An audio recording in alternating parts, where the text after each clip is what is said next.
I was the only one there who saw my dad being cremated in a body bag.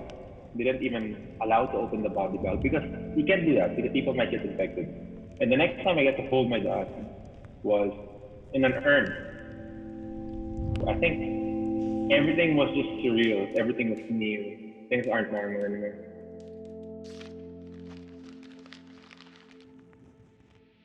My cousin and I were a couple years apart. He was with my family 2 days before he started feeling some pain.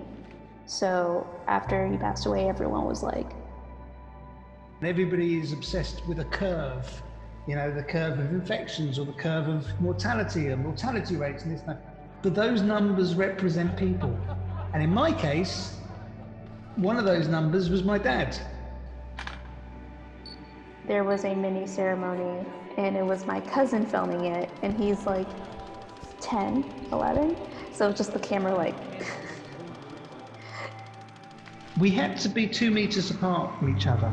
But then I got a text from a very good friend of mine who is running one of the main ICU units in London. And he said to me, hug each other. And so we did. Even though we probably shouldn't have, but we did, just once. He was wearing a mask, but I could see his eyes. When I left the hospital, he was smiling at me and he was doing a peace sign like that, as if telling us everything was going to be okay. And, that was the last contact we had. I couldn't kiss him. I couldn't hold his hand. I will never forget that. I will never forget that. That's,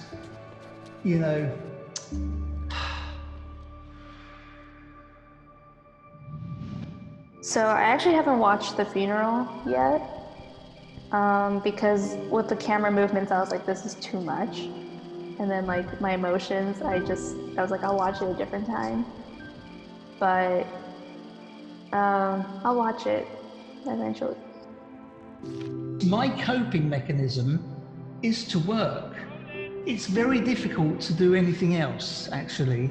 Normally, you withdraw from the world outside, the noise, the light, the hustle, the bustle, the joy, the laughter, the songs, the music, the entertainment, it's all going on out there. This is different because there was none of that happening outside. Actually, you lift your head up every so often and the world outside is grieving. It is a world in mourning.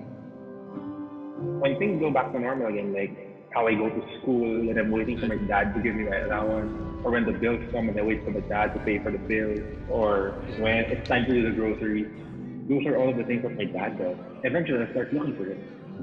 And then I realize that he's not here. He was a big person in my life. So I feel like that closure is going to be a while, even if there was a funeral.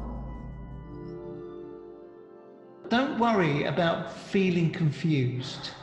I think that's something which I think a lot of people may worry with because under normal circumstances, we can embrace grief and we can mourn and we can cry and we can really unload our emotions. What's going on at the moment inhibits that.